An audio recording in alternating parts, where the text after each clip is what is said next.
If I'm supposed to speak, or why was the harmonium was put here? To sing. To sing. We can have, yeah. I just If you program me. What do you want me to do? Okay. whatever. Okay. I'll start first by chanting a little bit.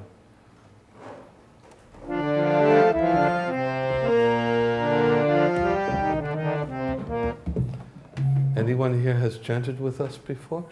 Please raise your hand if you have. Not many. How many of you are familiar with the Hare Krishna Maha Mantra? Where have you heard it? The first time I heard it in India itself. In India? Yeah. I've been to the Bangalore ISKCON temple. Bangalore ISKCON temple. As a child? Yeah.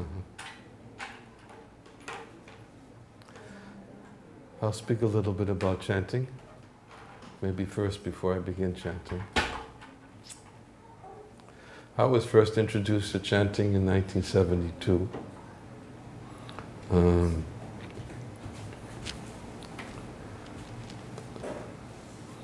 Although I was definitely aware of different types of mantras that people were chanting long before that.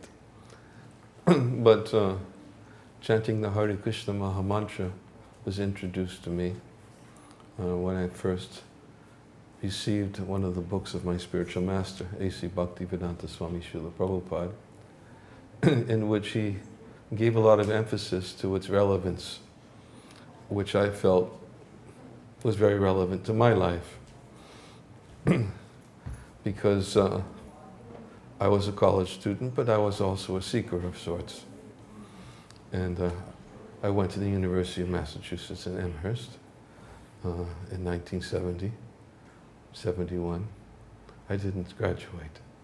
I left, but I didn't leave because of, I found Krishna consciousness. I left because at that particular time, definitely in the early 1970s, I felt that I was, at least myself, I'm not saying this is the path to follow, but I felt that I was programmed to go to college, but I didn't voluntarily choose it. And I thought I wanted to make a choice first. So that's why I chose to step away from university life. And you can't hear? A little bit closer to the microphone? Okay. You raised the mic. Okay. That's why I chose to step away from university life and explore what happened to be at that time interesting to me was Eastern philosophy. So that's why I was exposed to different types of mantras when I began exploring Eastern philosophy. And then I was introduced to chanting Hare Krishna in 1972 when I received Bhagavad Gita as it is. Of course, I saw it in another book. I think it was in 1970, but it wasn't really, it didn't really attract me. I saw it in a book called, I don't even know if it's still popular, by Ram Dass, called Be Here Now. Anyways, it was very popular in the 60s and 70s. And he introduced the mantra there, but didn't really give a more complete understanding. And I heard it chanted on, just so happened in 1971, on Joy Street, right here in Beacon Hill. I was working at that time, and I heard members of the International Society for Krishna Consciousness passing by outside the window in the place where I was working. I was remodeling it was called then Pregnancy Counseling Service. But I was remodeling, and I remember very specifically leaning out the window and heckling the people who were walking by, chanting this absurd mantra. Little did I know at that time that I would be more completely introduced to the chanting after having read Bhagavad Gita as it is, at which time I began to see that chanting was very relevant to my life as far as a spiritual search. Many people, they speak about spiritual search. They try to actually pursue it and understand its relevance to them. Everybody, in some way or another, is looking for internal happiness and peace. I can't say, I don't think there's anybody who would try to avoid finding peace. It's not so easy to find these days. And so it became very relevant to me when it was introduced as a method for achieving peace. And I began chanting. As I said, in 1972, I visited a temple here. We previously had a temple in Alston on North Beacon Street. I visited there, and I was introduced to the chanting at that time by a member of the society who gave me mala, some beads, and said, "Why don't you try this? Try it." So I tried it. And I was living in Cape Cod at the time, working. I lived in a place called Manomet, near Whitehorse Beach in Plymouth. And I was working. I had a dog, I was a musician, and every morning I would go on the beach and I would chant on these beads. And as I said, it was a time in my life when I thought I needed more than just to be programmed, because after college I felt, well, I was being programmed, I want to make a choice. And then I felt, now I'm being programmed, I have to work, and I want to make a choice. I wanted to know, who am I? And so I could make my own choices very deliberately and understand that, yes, I'm doing this because I understand its purpose and its long-range benefit for my life. But when I started chanting, I began to explore horizons beyond what I felt was my objective that I wanted to accomplish in this life, because chanting, what it does, it opens up our higher self. And when one begins to understand a little bit more about the self, which is the elementary or basic teachings of Bhagavad Gita, of the soul and its eternality and its distinction between the soul and the body, then I began exploring broader horizons beyond what do I want to accomplish, not only for success in this life, but what do I want to accomplish as a spiritual being, spiritual soul. And the same aspiration for peace, of course, was naturally there. I don't think at any point in life anybody will reject the opportunity to find peace. But chanting opened that up, opened those horizons up to me, and I began to look at my life from a different perspective. And I'm not in any way suggesting that this is the method by which people can find and broaden their horizons, but what I specifically did, I entered into the temple and I began living a monastic life. But that's not required, and I came to understand that many years later, that I could have remained what I was doing. I could have, although I don't regret that I didn't remain what I was doing, but I could have. And chanting introduced to me an idea of who I am. Something that any sane person should really try to ask themselves. It's the beginning of spiritual life. Who am I? I was telling a group of people the other evening, speaking very, very elementary, basic principle that I'm not this body. everybody in India, they have a conception that I'm not this body, I'm spirit. But most Westerners don't have that conception. And I was telling them my own experience with one time I was speaking to my stepfather, and I was trying to understand how he was different from the body. And he was willing to engage in a little experiment with me. So I took advantage of the opportunity of his willingness, and I did something very, very basic, and I said to him, can you please point to your head? And he pointed to his head. And then I said, can you please point to your knee? He was very submissive, pointed to his knee. Point to your foot, he pointed to his foot. Point to your arm, pointed to his arm. And then I could begin to see, like, what's this all about? So I moved into the next stage. I said, can you point to your chest? He pointed to his chest. And I said, can you point to yourself? And he pointed to his chest. And then I said to him, no, you just said that's your chest. Why are you pointing there?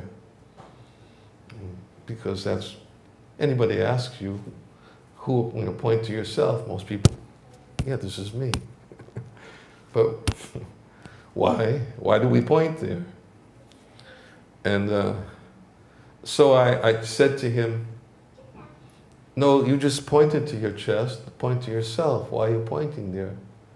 And he didn't know what to do, and then he thought for a minute, and he pointed to his foot with one hand, and he pointed to his head with the other hand. And then he said, all of it. I said, but no, that's your foot, and that's your head. And you already pointed to your foot and your head. Point to yourself.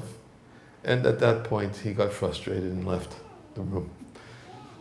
And it was too challenging for him to go beyond, to understand, at least at that point, as our experience is, most Westerners have a difficult time with the conception that I'm spiritual and this body is simply a temporary vehicle which is encasing the eternal spiritual soul along with the spirit, super soul within the heart. But one way to approach the soul is by this method, and another way to approach it is by understanding, well, if I'm not this body, I'm soul, then the next question that should be asked is, okay, then who am I? Who am I? I'm not, just to say I'm not this body, this is not, it's like asking me who am I, and I said, I'm not Donald Trump. No, that doesn't tell you who I am. I can go through a list of people saying who I'm not, but who am I? And there's some research involved to understand who am I, beyond just the not this body concept. So chanting is a way to go beyond the understanding that simply that I'm not this body, but it's to begin to understand who am I. And Jivera Surubhoira Krishnera Nichidas, which is in basic teaching, which says that the constitutional nature of every living being is he's an eternal servant of Krishna. And everyone by constitution is actually meant to serve. Service is there to our family, service is there to our friends, service is there to our society, service is there to our government leaders, service is there in so many respects. The government leaders are serving the citizens, and by serving the citizens, they get the votes from the citizens to obtain their positions, and in this way, there's a reciprocal service relationship between so many people in this world. But that's our constitutional nature, to serve. But if we simply serve according to the designation of the body without understanding the needs of satisfying the soul or the self, we're still missing something. Chanting, I discovered, opened my horizons to a future beyond just how to be successful in this life. And being successful in this life, there are many elements of success that everybody can aspire for. But if it neglects what do I want to accomplish at the end of this life, something's missing. Because anybody who has the least bit of intelligence will understand that life is temporary. Once in the Mahabharata, everyone I'm sure is familiar with the Mahabharata, there was a question that was presented to Maharaj Yudhisthira by Yamaraj. And he asked Maharaj Yudhisthira, can you tell me what is the most amazing thing? And Maharaj Yudhisthira said, Ahanyahani bhutani ganshanti yamalanyam. So the most amazing thing, that in this world, hundreds of millions of living entities are being sent to the kingdom of death. And those who are remaining are still thinking, I will live forever. Looking for permanent. Nothing can be more amazing than this. Broadening our horizons means how to live this life, to be successful in this life, but to actually achieve a greater success than just simply to accumulating the temporary pleasures of this life, the temporary assets of this life, and temporary relationships of this life, but actually achieving that connection with my eternal being, which has an eternal relationship with the Supreme. Krishna says in the Bhagavad Gita, for one who is not connected to the Supreme, he can have neither a controlled mind nor steady intelligence, without which there can be no possibility of peace. How can there be any happiness without peace? Simple, very basic concept. If there's no connection, then one can have neither a controlled mind nor steady intelligence, without which there can be no possibility of peace. Chanting fills that vacuum. It's just something to add. It doesn't mean that everything else automatically has to be taken away. It's something to add. And that's how it was introduced to me. It was introduced to me here, add. And I had a particular experience. As I said, I was living on Cape Cod. I added the chanting with the mala, with my beads every morning. I used to go out on the beach with my dog.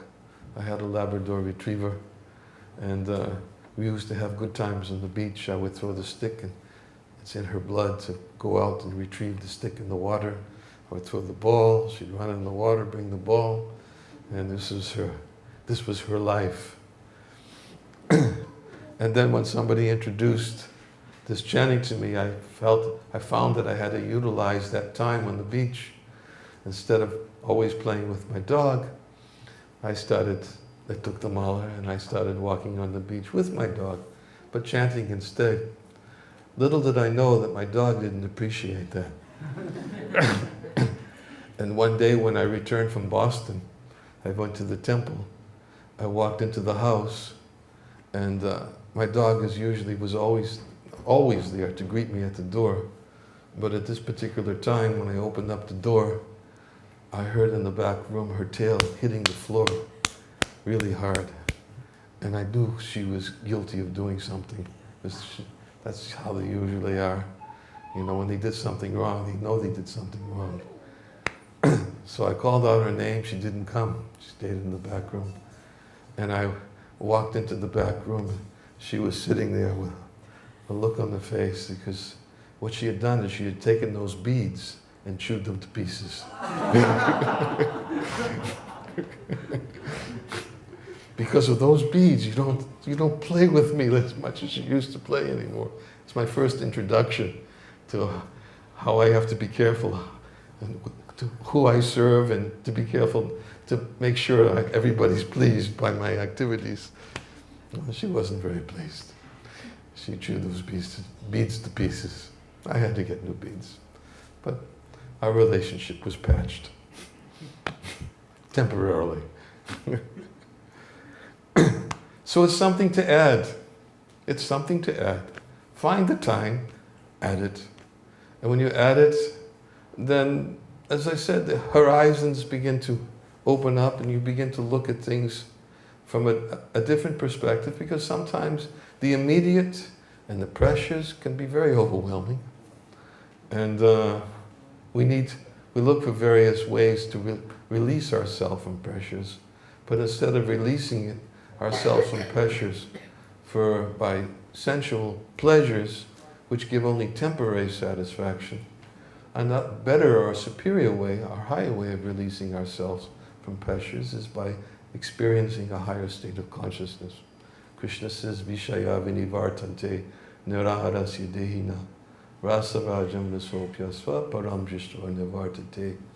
That the embodied soul may restrict himself from this sense enjoyment, although the taste still remains.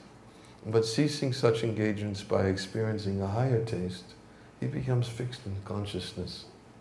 So chanting Hare Krishna is a step beyond, the higher taste.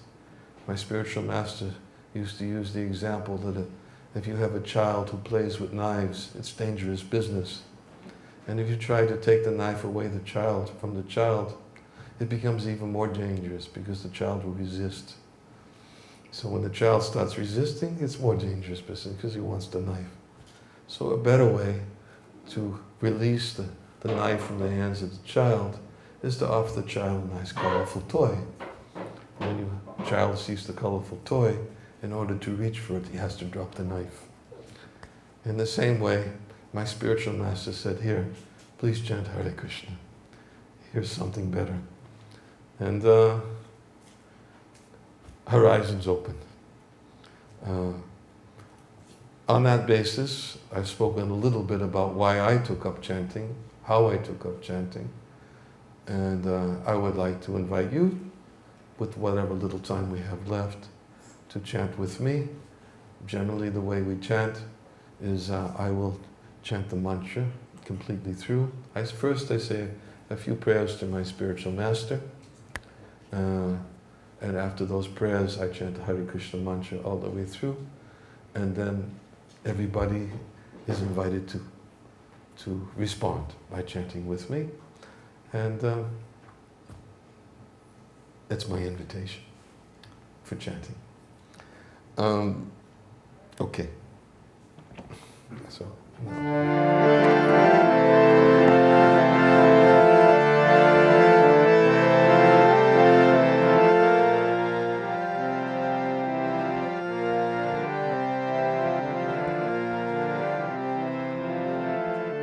Namo Vishnu Padaya Krishna Pristaya Bhutale Shrimate Bhakti Vedanta Swami Niti Namane Namo Vishnu Padaya Krishna Pristaya Bhutale Shrimate Bhakti Vedanta Swami Niti Namane Namaste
Hare Rama, Hare Rama, Rama Rama, Hare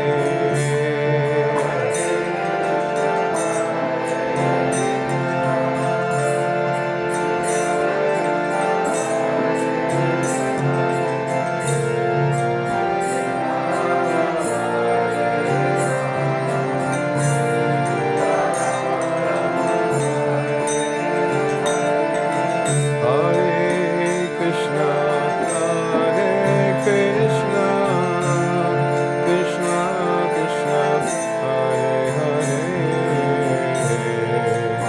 Hare Rama, Hare Rama, Rama Rama, Hare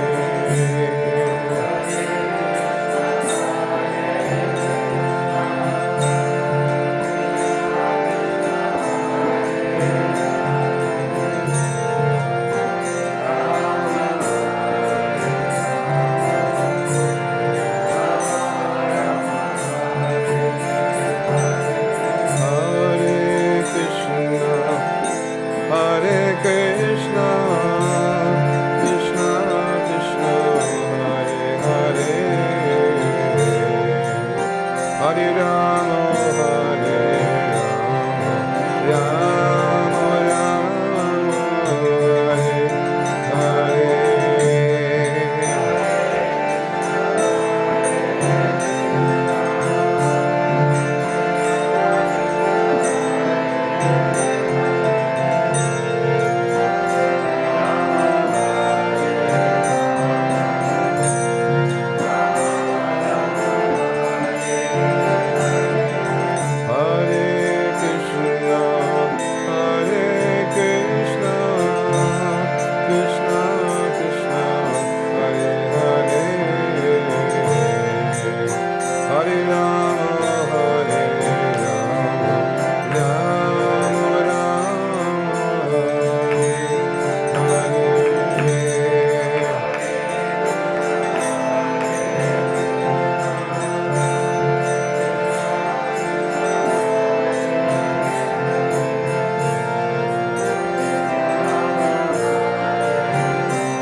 Hare Krishna, Krishna Krishna, Hare Hare, Hare Rama, Hare Rama, Rama Rama, Hare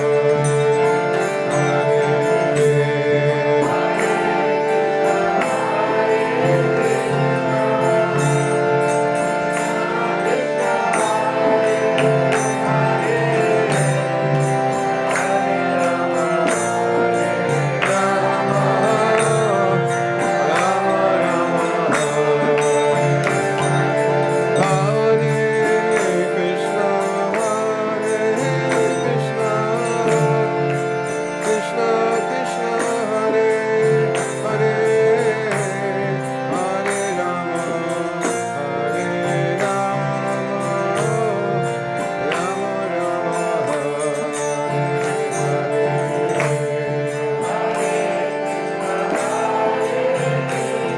Krishna Krishna, Hare Hare, Hare Rama, Hare Rama, Rama Rama, Hare Krishna, Krishna Krishna, Hare Hare, Hare Rama, Hare Rama, Rama Rama,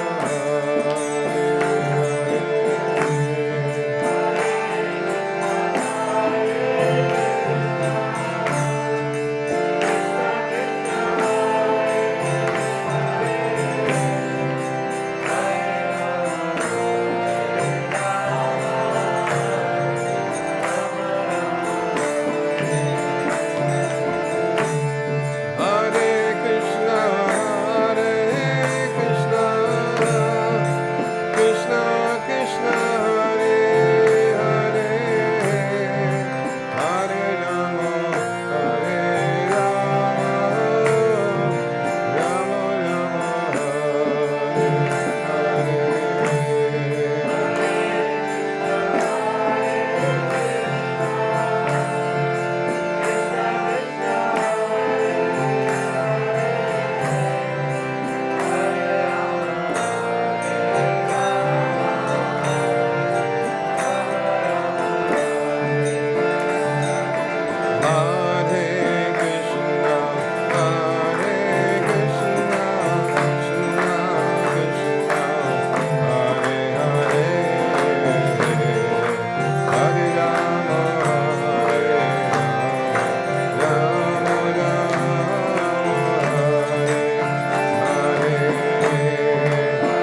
I don't know what the schedule is. You can continue for like, Excuse me?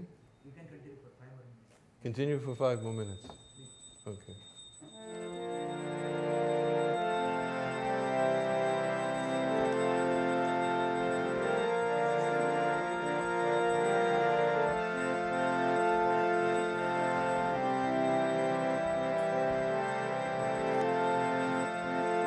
Hare Krishna, Hare Krishna, Krishna Krishna, Hare Hare, Hare Rama,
Hare Krishna.